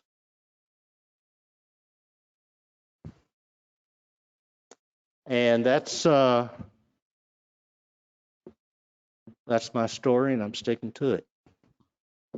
Anybody got any questions? I'm not trivializing it, but again, I'm not saying the sky is falling, but we're going to have to be very informed as we go forward in the coming years. I got a question. Has it been taken into consideration, all these new developments that are being built? I know you said it takes 2 years before you're actually able to collect the higher taxes, ad valorem taxes. Has that been worked into this budget where, okay, 2 years from now, maybe it won't look as bad. And then as you develop more every year, it should get better because you're generating more tax revenue from these new developments. Has that been considered in this budget? That is in this model as you go on in time, and it's all actually down to the quarter of each year. So we got we got really good granularity in how we're accounting for this. I don't know. We can start showing revenue coming in, certainly. And of course, we'll have an accounting and a history of, we got a baseline where we're starting from, where we're now, where we got ad valorem coming in from warehouses and all other endeavors. And we'll have sales tax in there. We'll estimate that historically and have factors to carry that out. Our sales tax is really great right now. It's because they're building all these homes. Guess what? That comes to a screaming end in 2027. That's done. But that's built in our model. That stops. So all these different aspects. Now, I can tell you one thing, we're not modeling. We're not modeling building permits. That's kind of a wash. The money's expended from a permit or or you gain from a permit are pretty well expended, 100%. There is no extra. And that's what it's all designed. This is a nonprofit corporation. We're not collecting money, but we have to have money to operate going forward. We got to ensure that we have that. Did that answer your question? Now, when you say it looks better, you know what? I mean, I've seen some preliminary looks, and it's, you know, better is not the word for it. But I'm not making any judgment. When we get everything ready and we start loading in real, you know, or I say the information we've been using is real, but when we get it all in there and we can look at it from a very analytical perspective and then get it out to the analyst and get their feedback, then I'll have a comment. Because right now I can look at it as just pure cash flow, and that doesn't look good at all, as you can well imagine. So we need to get a financial analyst on there, or advisors rather, and give us their input and what kind of model would they have for a city like Haslett, Texas, going forward, understanding there is essentially no more development occurring. It's done. It happened all at one time. And how do we model and take care of that infrastructure need here in this next 8 years, 6, 8 years, but yet we're going to be looking at 30 years to pay for it.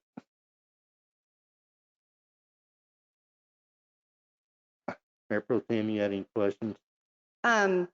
This stuff is, I know excited is not the right word, but it's interesting to start looking at budgeting, and it's kind of fun to find different ways. So yeah, I am with you. I don't want to think of all the negative that it's a daunting future, but there's other funding revenues. I like it when in the past we've had potential fund sources, and it says Quarter Street maintenance tax, or the general fund, or the water fund, or the park improvement fund, or the ILAs, or the different ways that we can get funding, and a lot of it, GOs and COs. So I like, I think we're up for the task, and it's something that definitely needs to be looked at moving forward, and making sure that everything is planned and prepared. Well, I heard you mention ILA. There isn't anything in here that an ILA will participate. Well, Blue Mountain Road East was the only thing that I saw. Blue Mountain Road would be. I'm sorry. Yeah, that's the only. You're right. There's not a lot. That's the only thing I saw. But even where we can save $1, we're going to be much better off. Anywhere that we can save $1. Again, sky's not falling. We just got to be smart. All right. This councilman member Rob, Mayor, I just obviously you put a lot of work in this. I just like to commend you. This is the only way to approach this. I mean, you got to see it holistically, and what's all coming in, what's all going out, what's needed, what are the requirements, what are the assumptions. So I applaud you for doing this. This is what it's going to take to get it done. Well, thank you, and you're right. I mean, there's no other way around it. We got to stare it in the face. How we're going to tackle this thing. And good. Well, I appreciate the comments. Again, apologize for some of the mathematical errors. I wish I'd made the error the wrong way, other way, but actually add $6 million there, so that's 49.6, so that's $55 million. Well, actually, when I was looking at it, they were both wrong. The one I had and the one, they were both incorrect, looked incorrect to me. So I don't know. I'll show you the sheet Tell of me paper. it's a 50, I need to cut this in 50%. No, it's 22 million instead of 20 whatever 6, but it's still not Right, good. well, Not good. We'll check our spreadsheet. We'll check our spreadsheets, but that's good. And multiple eyes need to look at this stuff. And you know what? I will tell you something. None of us are perfect. And just because I did it on a spreadsheet doesn't mean that's right either. So we got to be attentive. It's going to take every one of us working together, scrutinizing this thing, looking even at the mathematics. Don't assume anything is correct until it's all proven and vetted. Then we can start dealing with it. So it's a process. And this is the beginning of it right here. Well, unless there's any other questions, I would entertain just to move on. go to the next agenda item. All right, okay. Again, this will not be the last time. This is just the beginning of it. Let's go to item 9. There's no need for executive session. I have nothing, neither Thad or I or anybody else has nothing new to report since your last update. So of course, then item 10, we don't have any need for consider and take any action from executive session. Let's item 11, future agenda items. Anybody have anything? Mayor I hope we're Holsey. doing better for you. We're making a deliberate attempt. Mayor Halsey, Yeah. I thought just being able to read about the bridge and everything that you sent out already, could we get maybe get more definition in that than what you sent out this last? I'm waiting for, I will say this, that is public information. In that, if you go to the RTC and their website and look under their meeting minutes, I assume they would have them posted by now. You can hear where the RTC voted in favor of funding the bridge over the BNSF tracks. And they're using what they call transportation credits also. Burlington Northern's participating at $1.5 million in the building of that bridge. But the key thing about using the RTC transportation credits, that would be our local participation. So it takes all the cost burden off of Haslett. So there's no funds associated with this project from Haslett, Texas. Nonetheless, there's still there's the existing agreement that have yet to get approved. I got to bring to the council, and you got to approve. Until those papers are signed and the ink is dried, I didn't plan on posting it on our website. But you certainly can go to RTC, listen to it, and it's a public meeting, and you can tell the world anything you want to with regard to the content of that meeting. All right? So I just wasn't making an announcement. We got this. What we got is an organization agreeing to fund it. It's not over with yet. There's a process we got to go through. It shouldn't take very long. I'm trying, within a month or so, or maybe 2 at the very most. Everything should be dried and approved, and we're well on our way. But didn't get the bridge that we wanted, but it gets us over the train tracks. I'll say that, and I'm grateful for that. I am grateful for that.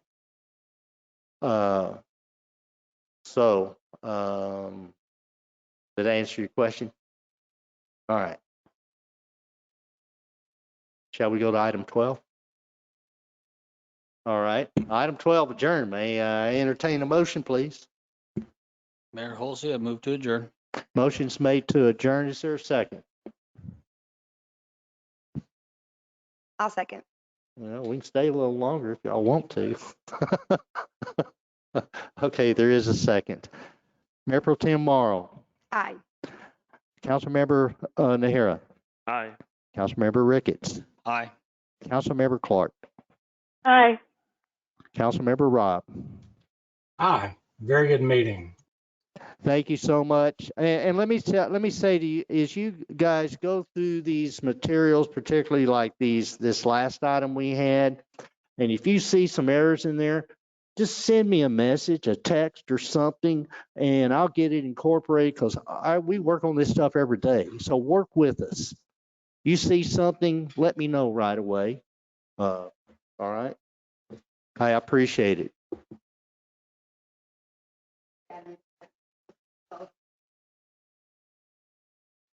All right. Well, good night, everybody.